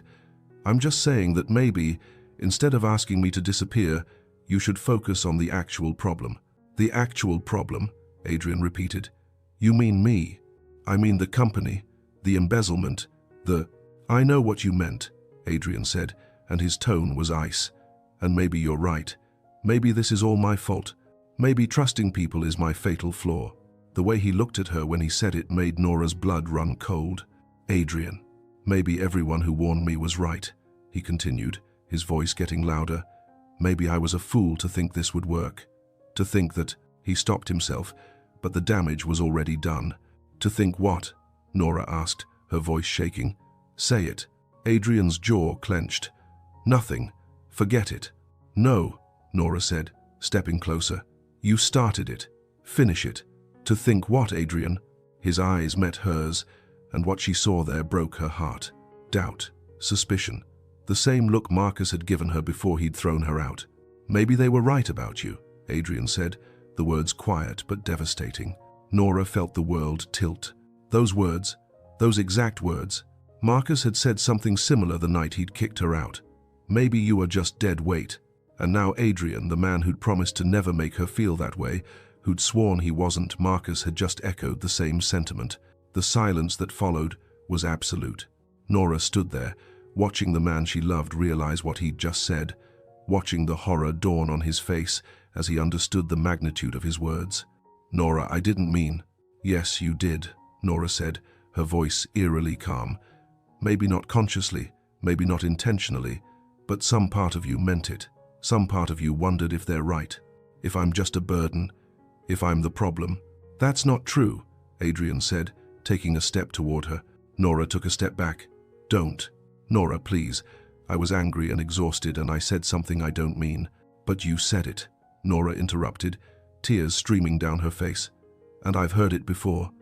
I know what comes next. I'm not going to kick you out, Adrian said desperately. I'm not Marcus. I would never. You just did, Nora said. Maybe not physically, but you just told me that maybe everyone who doubts me is right. That's the same thing. She walked past him toward the stairs. Where are you going? Adrian asked. To pack, Nora said without turning around. Nora, don't do this, Adrian called after her. Let's talk about this. Let me explain. But Nora didn't stop. She went upstairs to their bedroom and pulled out the same suitcase she'd used the night Marcus had thrown her out. The sight of it made her want to laugh and cry at the same time. History repeating itself. Different man, same ending. She packed methodically, efficiently, the way she'd learned to do when your world was falling apart and you needed to focus on the practical to keep from screaming. Adrian appeared in the doorway, his face pale. Please don't leave, he said. I'm sorry. I'm so sorry. I didn't mean what I said. Maybe not, Nora said, continuing to pack. But you said it anyway, and that tells me everything I need to know. Which is what? Adrian asked. Nora stopped and looked at him directly. That when things get hard, when the pressure mounts, you'll doubt me, she said. That your first instinct is to question whether I'm worth the trouble, whether maybe all the people calling me a gold digger are right. That's not my first instinct, Adrian protested. It was tonight, Nora said, and it will be again, because that's what happens when love isn't strong enough to withstand external pressure. She zipped the suitcase closed. I thought you were different from Marcus, she said quietly. I thought you saw me, really saw me, in a way he never did. But tonight, you showed me that when it matters most, you're just as quick to believe the worst. That's not fair, Adrian said, his voice breaking. You're not being fair. Nora picked up her suitcase. You want to talk about fair? She asked. It's not fair that I'm being crucified in the media for crimes I didn't commit. It's not fair that my ex-husband gets to weaponize our failed marriage against me. It's not fair that the man I love just told me that maybe everyone who thinks I'm a user is right. She walked to the door where Adrian stood, blocking her path. Move, she said. Nora, please. Move, Adrian. The use of his full name instead of a pet name seemed to hit him like a physical blow. He stepped aside. Nora walked past him, down the stairs, and toward the front door. Where will you go? Adrian called after her, and she could hear the desperation in his voice. Somewhere I'm not a burden, Nora said. She opened the door and stepped out into the night. It wasn't raining this time. That felt significant somehow, like the universe acknowledging that this heartbreak was different from the last one. Marcus had kicked her out in anger and contempt. Adrian had driven her away with doubt and fear. She didn't know which hurt more. Nora drove to the one place she knew she could go, Patricia's house. Her friend opened the door in pajamas, took one look at Nora's tear-stained face and the suitcase, and pulled her inside without a word. I left him, Nora said once they were sitting in Patricia's living room, her voice hollow. What happened? Patricia asked gently. Nora told her everything, the fight, the accusations, the words that couldn't be taken back. He said, maybe they were right about me, Nora finished, just like Marcus did. And I can't do this again. I can't be with someone who'll turn on me the moment things get difficult. Patricia was quiet for a long moment. Can I say something you might not want to hear? She finally asked. Nora nodded. Adrian is wrong for what he said, Patricia began. There's no defending that. Those words were cruel and unfair, and he hurt you deeply. But, and please hear me out, he's also been under unimaginable pressure for weeks. He's exhausted, scared, and overwhelmed. That doesn't excuse. I'm not excusing it, Patricia interrupted gently. I'm explaining it. There's a difference. What Marcus did to you was sustained cruelty. He spent years diminishing you, blaming you for his failures, and finally kicked you out when he couldn't use you anymore. That was who he was as a person. What Adrian did was say something terrible in a moment of weakness. Nora shook her head. It doesn't matter if it was a moment or a pattern, the words still hurt the same. I know they do, Patricia said, and you have every right to be hurt, to be angry, to need space. But I've worked with Adrian for almost 10 years, and I've watched him with you for 2 years. That man loves you more than anything. I've never seen him look at anyone the way he looks at you. Then why did he say it? Nora asked, fresh tears spilling down her cheeks. Because he's human, Patricia said. Because people sometimes say the worst possible thing when they're scared of losing everything. Not as an excuse, but as an explanation. She took Nora's hand. I'm not telling you to forgive him or go back. That's your decision. I'm just saying that maybe the difference between Marcus and Adrian isn't that Adrian will never hurt you. It's that Adrian will actually feel remorse when he does. Nora pulled her hand away, wrapping her arms around herself. I can't tell the difference between remorse and manipulation anymore, she said quietly. Marcus always apologized too. He always promised to do better, and then he'd do it again. But did Marcus ever actually change? Patricia asked. Did he ever back up his apologies with action? No, Nora admitted. Then wait and see if Adrian does, Patricia said. You don't have to decide anything tonight. Stay here as long as you need. Take time to think, but don't close the door completely just because you're afraid. Nora wanted to argue, to insist that this was different, that she was done giving chances to men who hurt her, but she was too exhausted to fight anymore. Can I just go to bed? She asked. Of course, Patricia said, standing. Guest room is all yours. Clean towels in the bathroom. Stay as long as you need. Nora went to the guest room, closed the door, and finally let herself fall apart. She cried for the marriage she thought she'd had, for the man she thought she'd known, for the future they'd been building that now felt like it was crumbling. And she cried for herself for being in this position again, for having to start over again, for being so tired of being strong. Eventually, exhaustion won, and she fell into a fitful sleep. The next morning, Nora woke to dozens of missed calls and texts from Adrian. She couldn't bring herself to read them. Instead, she got up, showered, and tried to figure out what to do next. She couldn't go back to the foundation, not yet. Being around Adrian's world felt impossible right now. She couldn't stay with Patricia indefinitely. That wasn't fair to her friend. She needed a plan, a purpose, something that was hers and hers alone. Nora opened her laptop and started searching for volunteer opportunities, not at organizations connected to the foundation or Adrian's company, but somewhere completely separate. She found a children's shelter on the other side of the city that needed volunteers for their after-school tutoring program. Perfect. She called and scheduled an orientation for that afternoon. Then she started looking for apartments, small, affordable ones that she could manage on whatever income she could scrape together from tutoring gigs and part-time work. She wasn't going to be dependent on anyone ever again. Not financially, not emotionally, not in any way. Patricia knocked on the guest room door around noon. I made lunch, she said, and before you say you're not hungry, you need to eat. Nora joined her in the kitchen, and they ate in companionable silence for a while. Adrian called the office this morning, Patricia finally said. He sounded destroyed. Don't, Nora said quietly. I'm not trying to guilt you, Patricia said. I'm just telling you what I observed. He asked me to tell you that he's not going to push, not going to harass you with calls and texts. He'll give you space, but he wants you to know he's sorry. He already said that, Nora said. Last night, right before I left. And did you believe him? Patricia asked. Nora thought about that. I believed that he regretted the words. I don't know if he regrets the doubt behind them. Patricia nodded. That's fair. They finished lunch, and Nora went to her volunteer orientation at the children's shelter. The shelter was nothing like the polished, well-funded foundation. It was housed in a converted church with outdated facilities and a staff that was clearly overworked and underfunded. But the kids were bright and eager and reminded Nora why she'd become a teacher in the first place. She threw herself into the work, tutoring elementary school students in reading and math, helping them with homework, just being present for children who needed stability and attention. It felt good, real, like she was building something that belonged to her. The first week passed in a blur of work and careful avoidance. Nora stayed with Patricia, looked at apartments, and spent every afternoon at the shelter. She didn't answer Adrian's calls or read his texts. She couldn't, not yet. But on the 8th day after she'd left, something changed. Nora was working with a 7-year-old named Maya, helping her sound out words in a picture book when the shelter director approached. "Nora, can I speak with you for a moment?" she asked. "Of course," Nora said, marking Maya's place in the book. "I'll be right back, sweetie."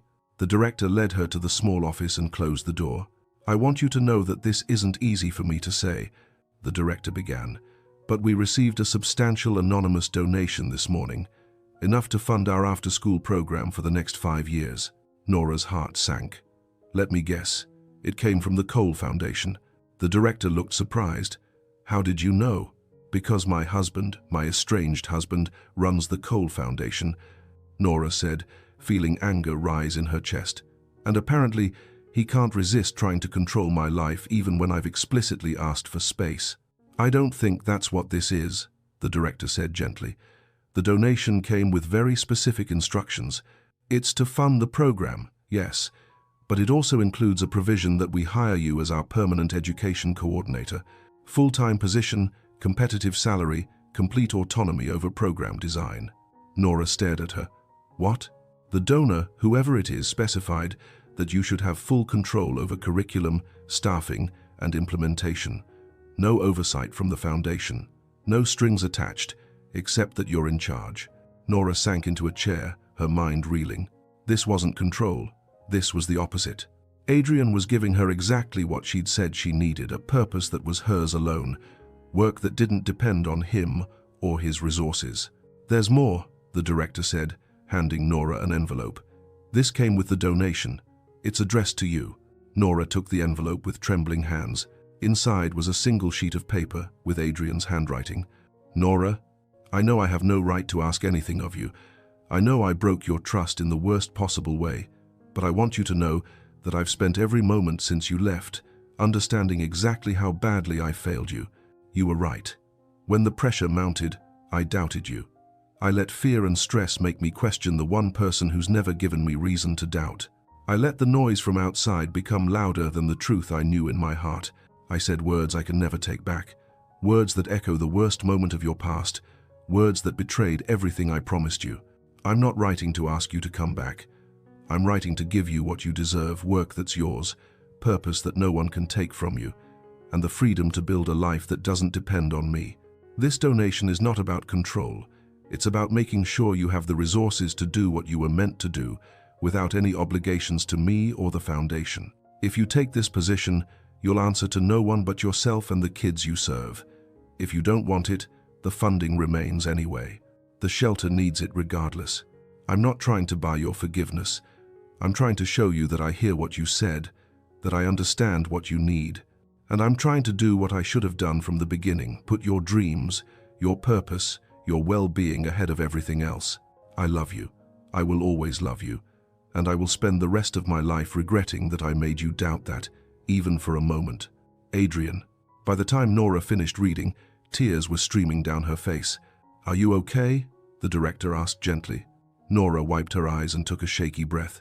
"Can I have some time to think about the position?" she asked. "Of course," the director said. "Take all the time you need." Nora left the shelter in a daze, Adrian's letter clutched in her hand. This wasn't what she'd expected. She'd expected him to show up begging for forgiveness, to use his money and influence to force his way back into her life. Instead, he'd given her the one thing she needed most, the ability to stand on her own. But it didn't erase what he'd said, didn't undo the hurt. Did it? That night, Nora finally opened the texts Adrian had sent over the past week. There were dozens of them, but they weren't desperate pleas or attempts at manipulation. They were simple updates. "I met with the board today, told them our marriage is not up for negotiation. Richard Chen was arrested. The investigation is moving forward. I'm stepping down as CEO. David will take over day-to-day operations.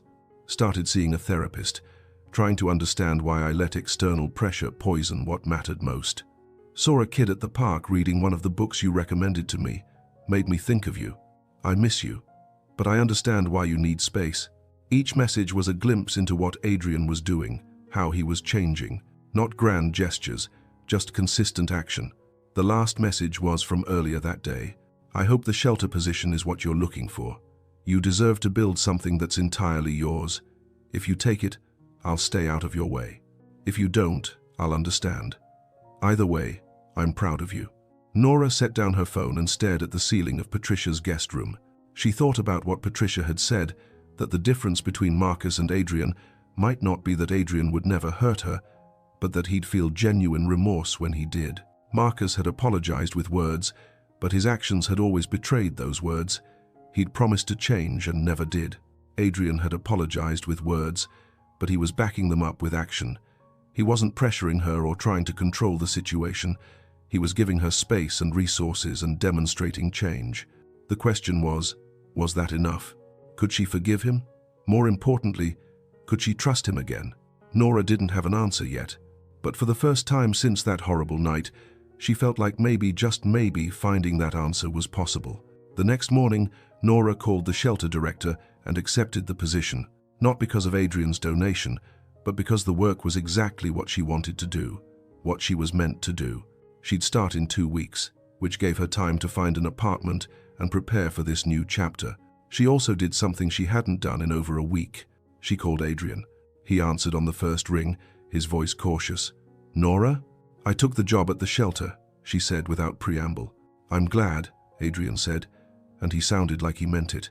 "You're going to do incredible work there. Thank you for the donation," Nora said, "and for the conditions you put on it, for giving me autonomy." "You never needed my permission to be autonomous," Adrian said quietly. "I'm sorry I ever made you feel like you did." Nora took a breath. "I need you to understand something." "Okay. What you said that night, it broke something in me," she said, her voice steady despite the tears threatening. "Because it wasn't just the words. It was that after 2 years of showing you who I am, of building a life together, your first instinct under pressure was to doubt me." "I know," Adrian said, his voice thick with emotion, "and I hate myself for it." "I don't want you to hate yourself," Nora said. "I want you to understand why it hurt so much, why I can't just come back and pretend it didn't happen." "I do understand," Adrian said, "and I'm not asking you to come back. I'm just asking you to believe that I'm working on being better, that I'm seeing a therapist, that I'm learning to handle pressure without lashing out at the people I love." "Are you really stepping down as CEO?" Nora asked. "Yes," Adrian confirmed. "I'll stay on as chairman, but David is taking over day-to-day operations. I realized that I built that company to prove I was worth something, to prove I wasn't the poor kid whose mother died of preventable illness, but I already proved that. And in the process, I almost lost what actually makes life worth living." Nora felt her careful composure cracking. "Adrian, you don't have to say anything," he interrupted gently. "I just needed you to know that I'm not the same man who said those words to you. Or maybe I am, but I'm working every day to be better." "I need time," Nora said. "Take all the time you need," Adrian said. "I'm not going anywhere." "Even if I decide I can't come back?" Nora asked. There was a long pause, and when Adrian spoke again, his voice was rough with unshed tears. "Even then," he said, "because I love you, Nora, and real love means wanting you to be happy, even if that happiness doesn't include me." Nora closed her eyes, tears streaming down her face. "I have to go," she said. "Okay," Adrian replied. "Take care of yourself." "You too," Nora whispered. She ended the call and sat there on Patricia's couch, holding her phone and crying, because she still loved him. God help her, she still loved him. But love wasn't always enough. Sometimes trust, once broken, couldn't be fully repaired, and Nora didn't know yet if theirs could be. If this story is moving you, hit that like button and subscribe so you don't miss what happens next, because the ending is going to determine whether love is stronger than the words that almost destroyed it. 3 months passed. Nora threw herself into her new role at the children's shelter with an intensity that surprised even her. She redesigned the entire after-school program, hired 2 additional tutors, and created a mentorship initiative that paired struggling students with college volunteers. The work was exhausting and fulfilling in equal measure. She found an apartment, a small 1-bedroom in a quiet neighborhood, nothing fancy but entirely hers. She furnished it slowly, carefully, choosing each piece deliberately instead of just filling space. This was her sanctuary, her fresh start, and for the first time in her life, she was building something that didn't depend on anyone else. She stayed in touch with Patricia, who gave her updates on the foundation without being asked. The scholarship program was thriving under new leadership. The media storm around Adrian's company had finally died down. Richard Chen had been convicted and sentenced to 12 years in prison. Life was moving forward, but Nora couldn't shake the feeling that something was missing. She told herself it was just adjustment, that she needed more time to heal, to remember who she was without a man defining her. But late at night, alone in her apartment, she'd think about Adrian, about the way he used to make her coffee exactly how she liked it, about the way he'd read to her when she had trouble sleeping, about the look in his eyes when he'd told her she made him want to be better, about all the ways he'd shown up before that one terrible night when he hadn't. She missed him, but missing someone and trusting them again were 2 different things. 4 months after leaving, Nora was at the shelter helping Maya, the 7-year-old, who'd become her favorite student, when an unfamiliar man entered the tutoring room. He was well dressed but not flashy, maybe in his early 40s, with kind eyes and a professional demeanor. "Miss Benson," he said, "I'm David Park. I worked with Adrian." Nora's heart rate spiked. "Is he okay?" "He's fine," David assured her quickly. "Physically, at least. I'm not here on his behalf.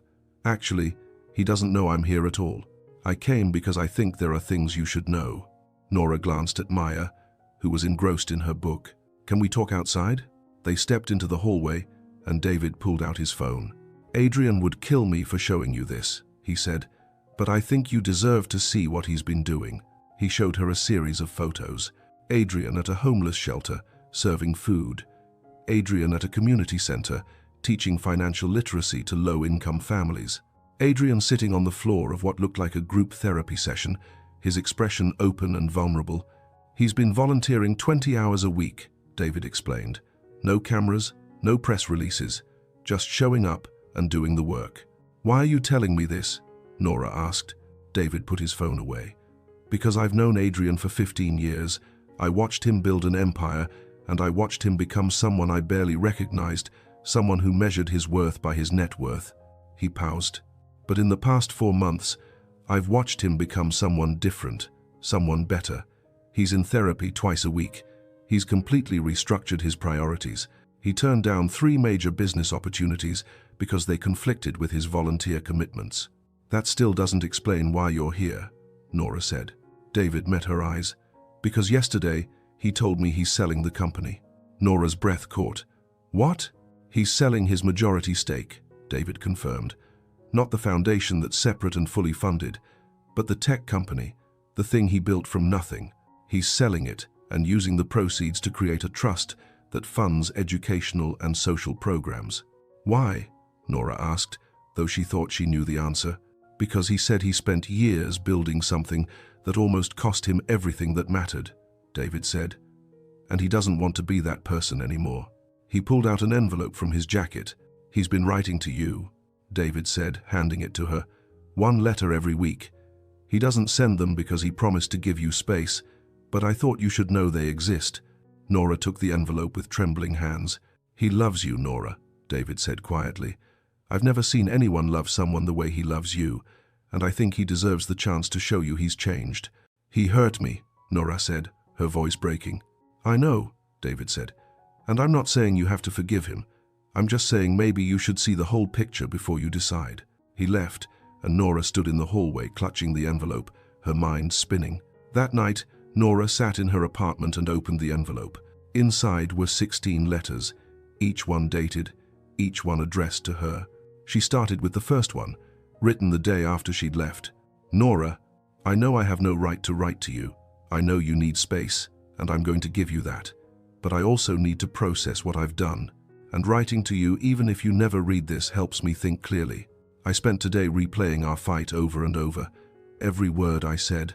The look on your face when I said, maybe they were right about you. The way you packed that suitcase with the same quiet dignity you had the night Marcus threw you out. I realized something. I did to you exactly what he did. I made you feel like you were the problem when the real problem was my own fear and inadequacy.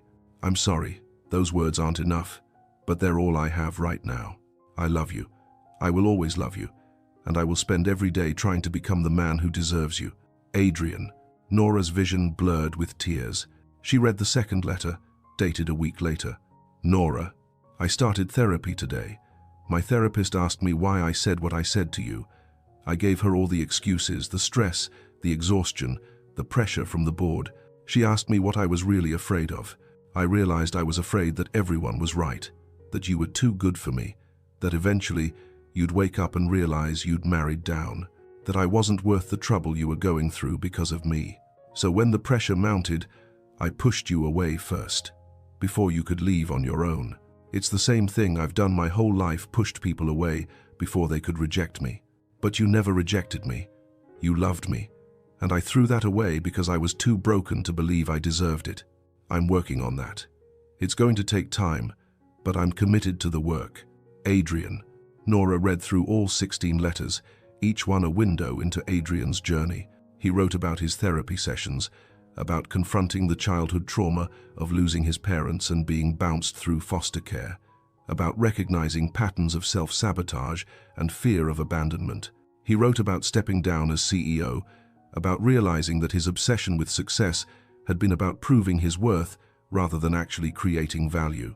He wrote about volunteering at the homeless shelter and meeting a man who'd lost everything but still had more grace and kindness than Adrian had shown in years. He wrote about the foundation, about how watching the students they'd helped together reminded him of why he'd started it in the first place. And in every letter, he wrote about missing her, not in a desperate, needy way, but with a quiet honesty that broke Nora's heart. The final letter, written just 3 days earlier, was different from the others. Nora, this will be my last letter, not because I'm giving up, but because I've realized that writing to you every week has become about making myself feel better rather than actually respecting your need for space. You asked me to show you I've changed, not just tell you, and part of that change is learning when to step back instead of pushing forward. I want you to know that I'm selling the company. It's time. I built it for the wrong reasons, and holding on to it would be holding on to a version of myself I don't want to be anymore. I'm going to focus on the foundation and on the direct service work I've been doing. It turns out that teaching financial literacy to families struggling to make ends meet is more fulfilling than closing million-dollar deals ever was. I'm not doing this to win you back. I'm doing it because you helped me see what actually matters. And even if we never find our way back to each other, I'll always be grateful for that. I love you, Nora. I hope you're happy. I hope you're building the life you deserve. And I hope someday you can forgive me. Adrian. Nora set down the last letter and sat in the quiet of her apartment, tears streaming down her face. 4 months ago, she'd left because she couldn't trust that Adrian's apology was real, that he wouldn't just say the right words and then fall back into old patterns. But these letters, they weren't just words. They were a roadmap of actual change, evidence of someone doing the hard work of becoming better. The question was it enough? Could she trust him again? More importantly, did she want to? The next day, Nora did something she hadn't done in 4 months. She went to the Cole Foundation. Patricia was surprised but not shocked to see her. "He's in his office," she said. "But Nora, be gentle with him. He's not the same man you left." "I know," Nora said. "That's why I'm here." She walked to Adrian's office, the one they used to share, planning programs and dreaming about impact, and knocked on the door. "Come in," Adrian's voice called out. Nora opened the door and stepped inside. Adrian was at his desk, reviewing what looked like grant proposals. When he looked up and saw her, he went completely still. "Nora," he said, standing slowly, as if afraid any sudden movement might make her disappear.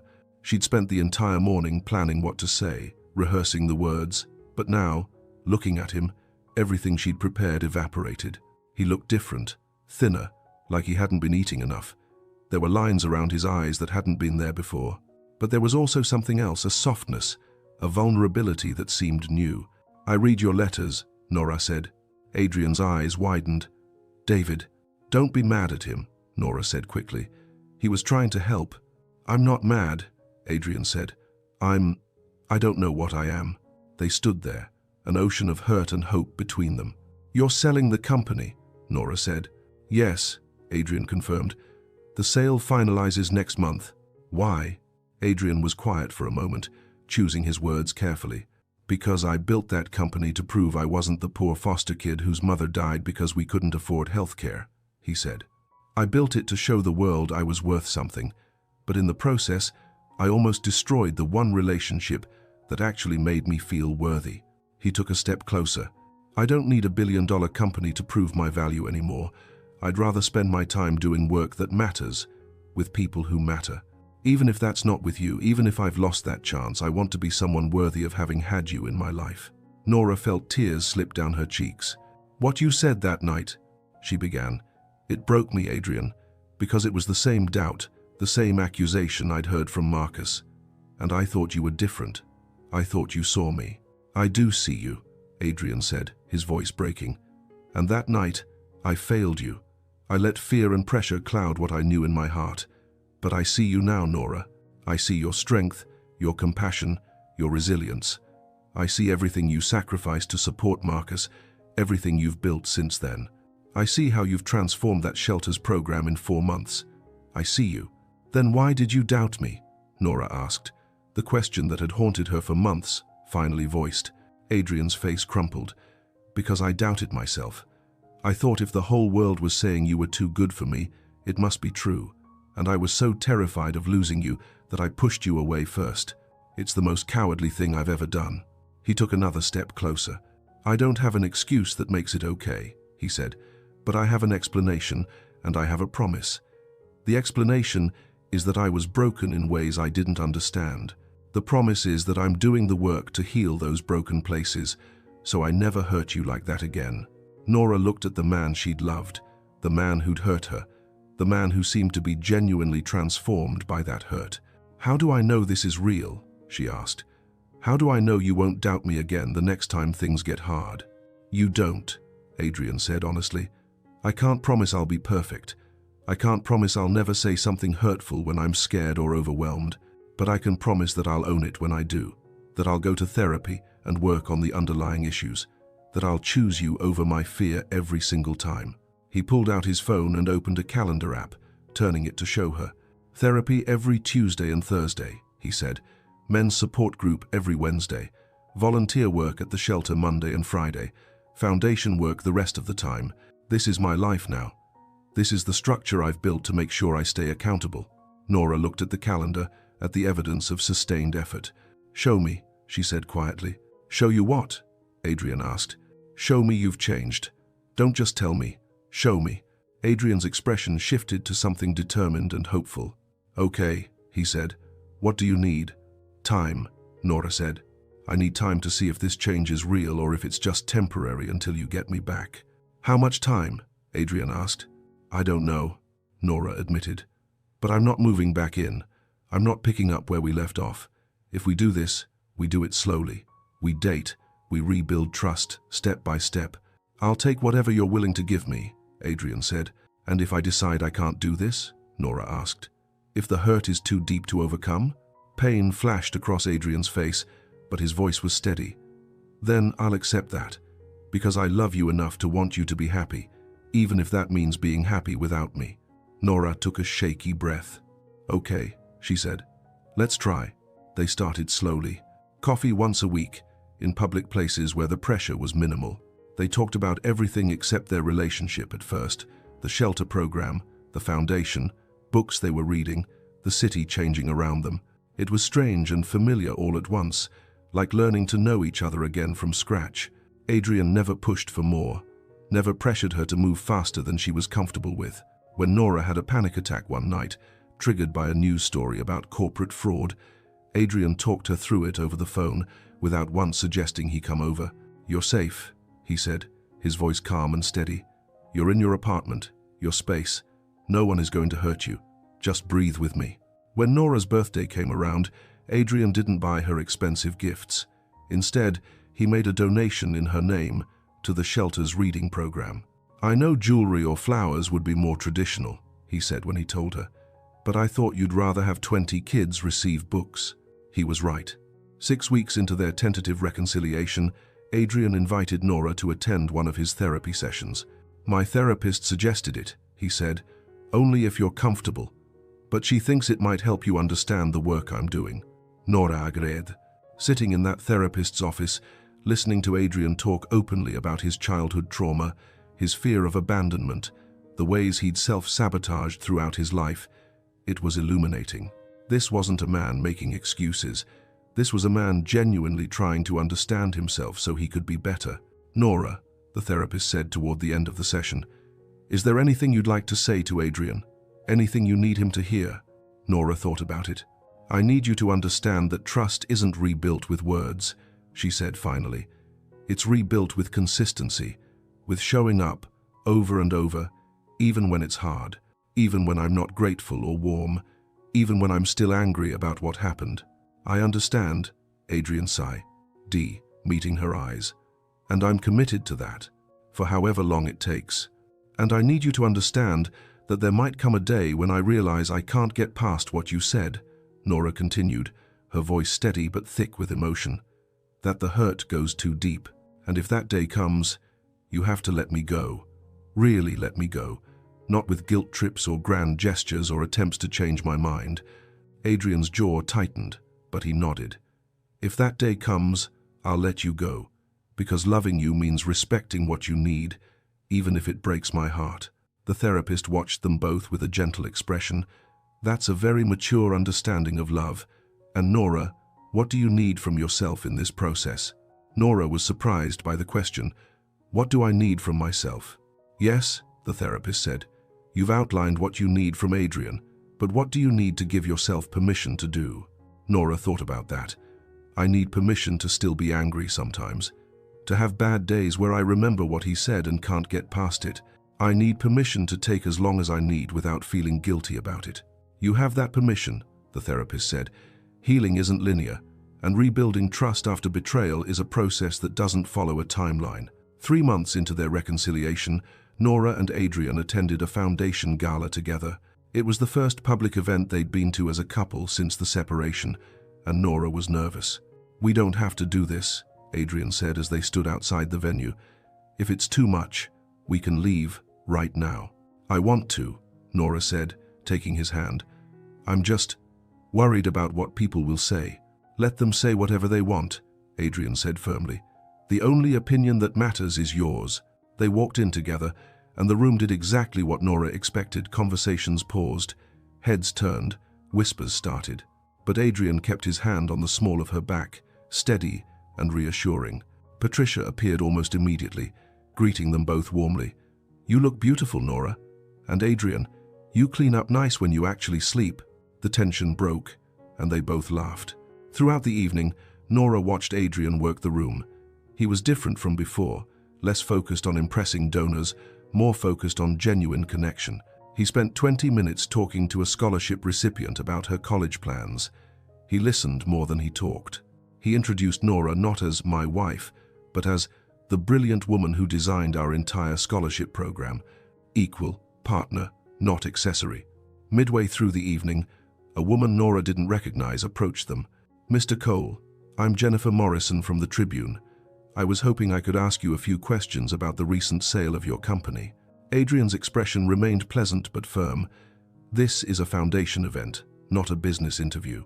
If you'd like to schedule something formal, you can contact my office." "Just one question," the reporter pressed. "Is it true you sold the company because of marital issues?" Nora felt Adrian tense beside her, but his voice remained calm. "I sold the company because I wanted to focus my energy on work that creates direct social impact," he said. "My marriage is personal, and I don't discuss it with the press. Now if you'll excuse us." He guided Nora away, his hand still steady on her back. "You handled that well," Nora said once they were out of earshot. "I've learned that some battles aren't worth fighting," Adrian replied. "And the press will write whatever they want, regardless of what I say. The only people who need to know the truth are the ones who matter." Later that night, as Adrian drove her back to her apartment, Nora felt something shift inside her. She'd been watching him for 3 months, looking for cracks in the facade, waiting for the old Adrian to resurface. But he hadn't. Every day, every interaction, every choice, he'd shown her that this change was real. "Do you want to come up for coffee?" Nora asked, when they pulled up to her building. Adrian looked surprised. "Are you sure?" "I'm sure," Nora said. It was the first time he'd been to her apartment. He looked around with obvious interest, taking in the space she'd created for herself. "It's very you," he said, touching the spine of a book on her shelf. "Warm, thoughtful, full of things that matter." Nora made coffee, and they sat on her small couch, a respectful distance between them. "Can I ask you something?" Nora said. "Anything. Do you regret selling the company?" Adrian considered the question seriously. "No.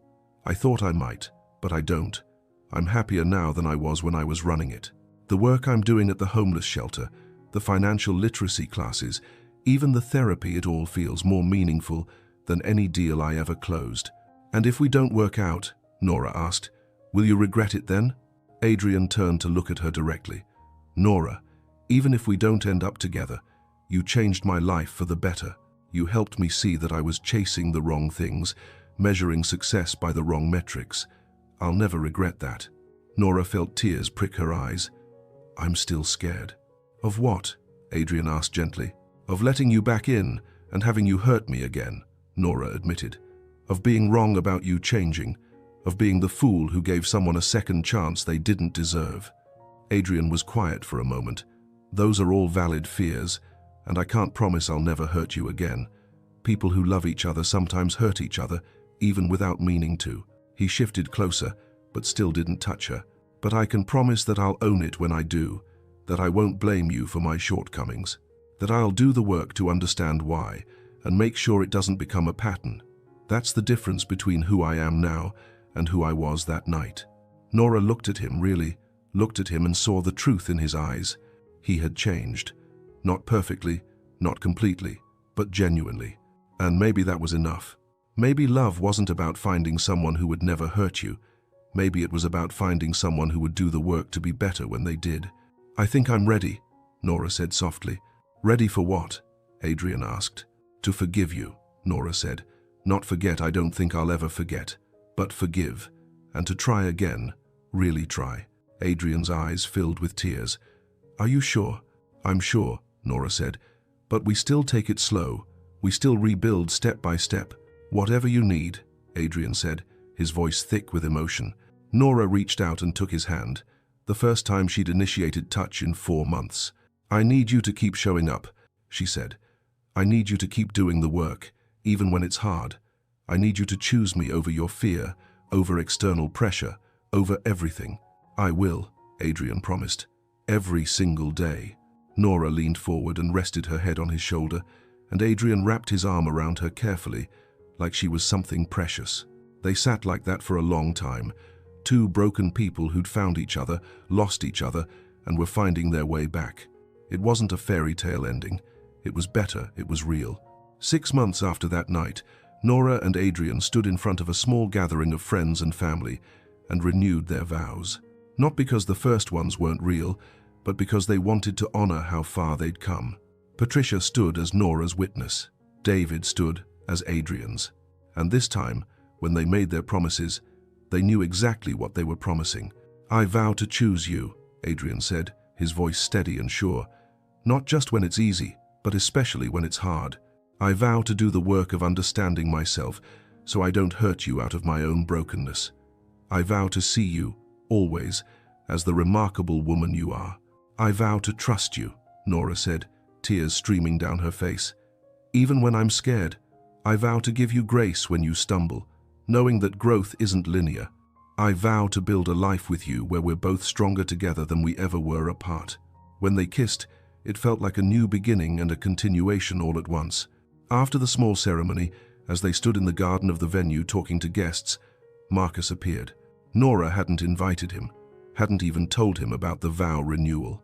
But there he was, looking smaller somehow, less significant than the monster she'd built him up to be in her mind. "Nora," he said, approaching cautiously, "can I talk to you for a minute?" Adrian immediately positioned himself protectively beside her, but Nora touched his arm gently. "It's okay," she said.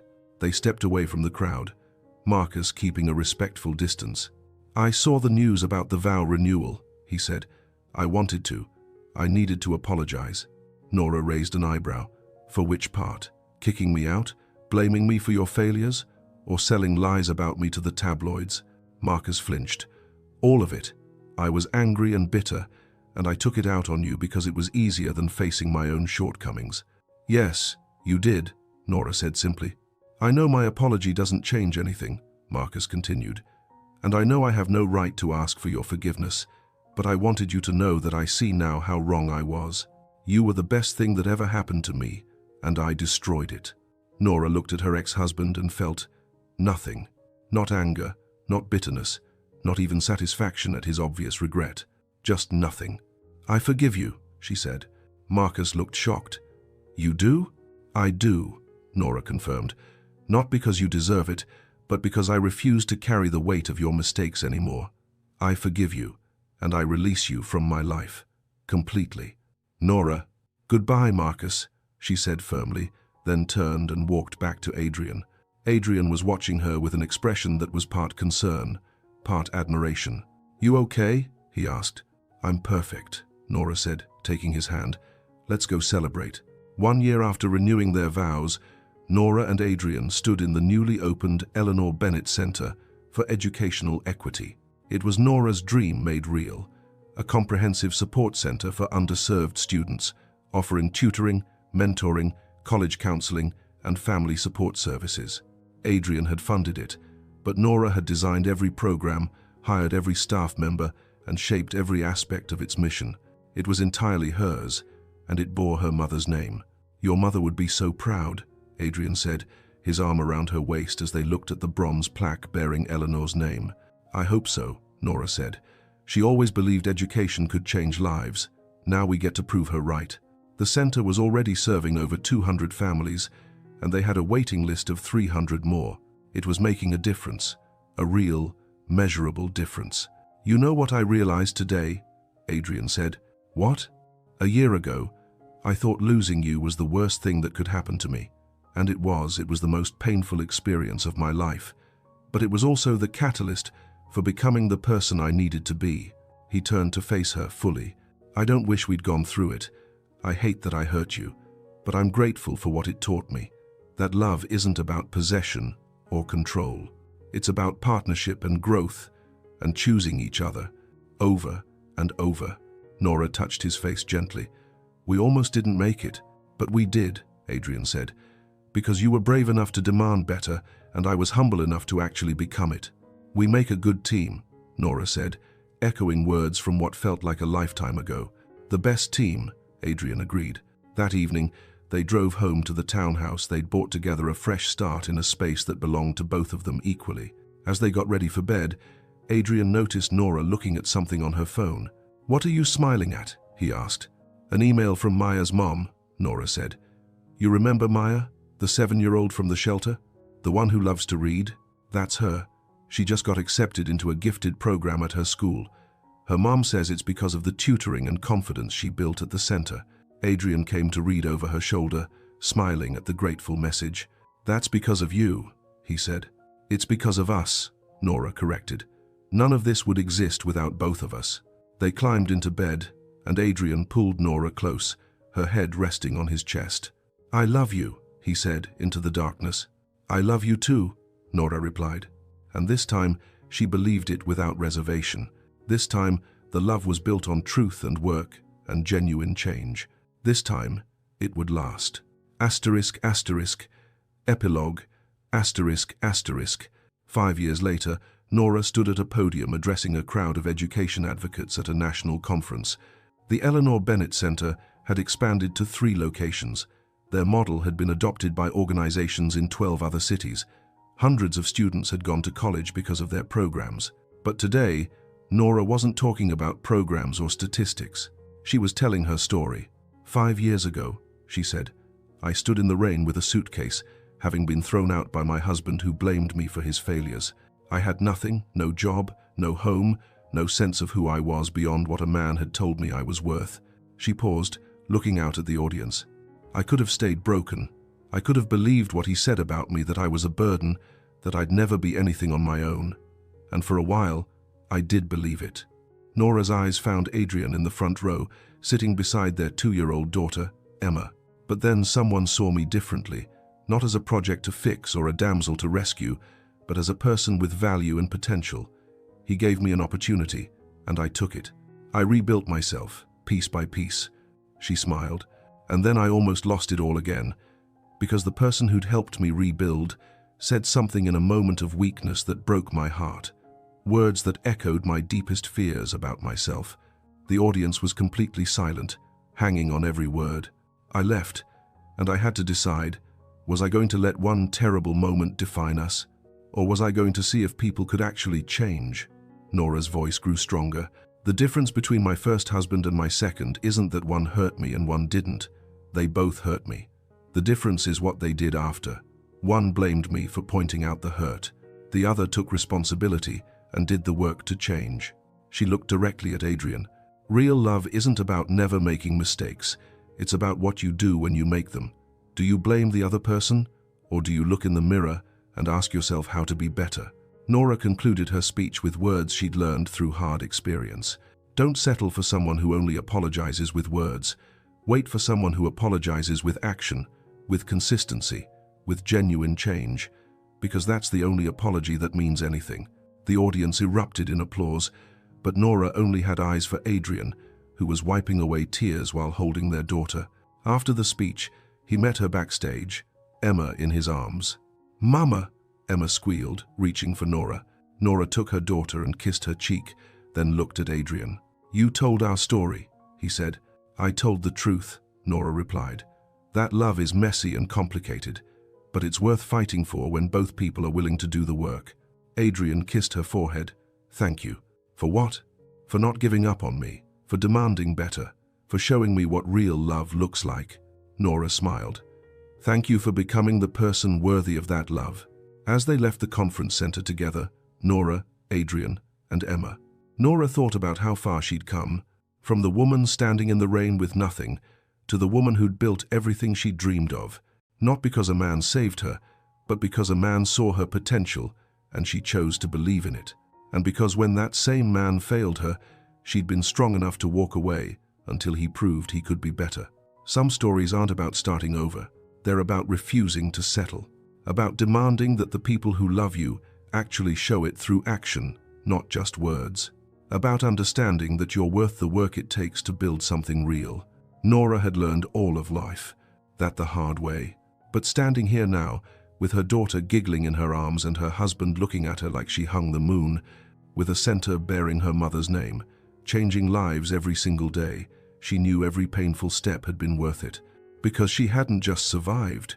She'd built a life she was proud of, with a partner who'd proven that people could change when they truly wanted to. And that was something no one could ever take away from her. That evening, after Emma was asleep, Adrian found Nora on the terrace of their townhouse, looking out at the city lights. He wrapped a blanket around her shoulders and settled beside her. "What are you thinking about?" he asked. "About how different my life is now compared to the night. Mark has kicked me out," Nora said. "How scared I was, how certain I was that I'd never trust anyone again." "And now?" Adrian asked. "Now I know that trust isn't about never being hurt," Nora said. "It's about being with someone who values that trust enough to do everything in their power not to break it again." She leaned against him. "I'm proud of you, you know," she said, "for the work you've done, the person you've become." "I'm proud of you too," Adrian replied, "for having the strength to walk away when you needed to, for demanding better, for giving me the chance to prove I could be better." They sat in comfortable silence for a while, watching the city breathe around them. "Do you ever wonder what would have happened if I hadn't kept you as my emergency contact?" Nora asked. "All the time," Adrian admitted. "And then I remember that we were meant to find each other, maybe not the first time, when I was still too broken to appreciate you. But eventually, you really believe that?" Nora asked. "I do," Adrian said. "Some people are meant to change your life. You're mine, and I like to think I'm yours." "You are," Nora confirmed. You showed me that I didn't have to accept less than I deserved, that I could demand respect and partnership and real love. And when you failed at giving me that, you showed me what it looks like when someone actually does the work to change. She turned to look at him. That's the greatest gift you ever gave me. Not the job or the foundation or the center, but the example of what real accountability looks like. Adrian's eyes glistened.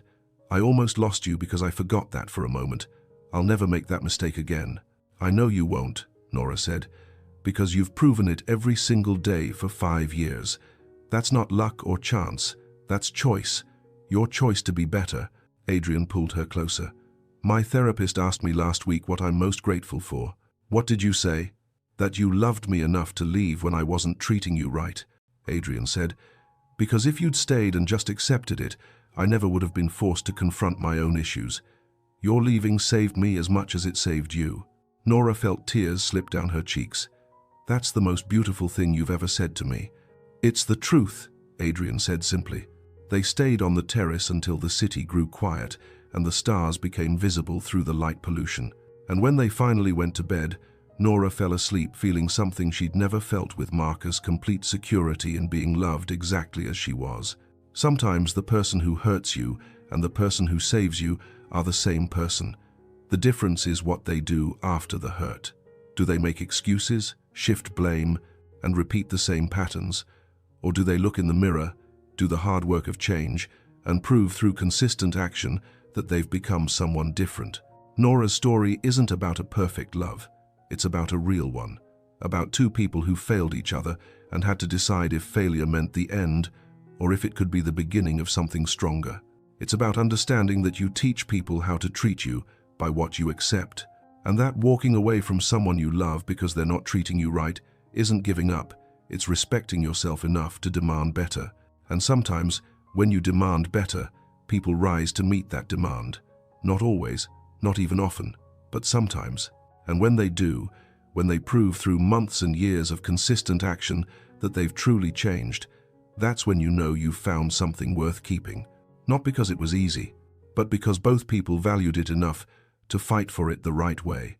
If this story touched your heart, we'd love to hear from you in the comments. Share your thoughts about second chances, about the difference between words and action, about what real love looks like when it's tested.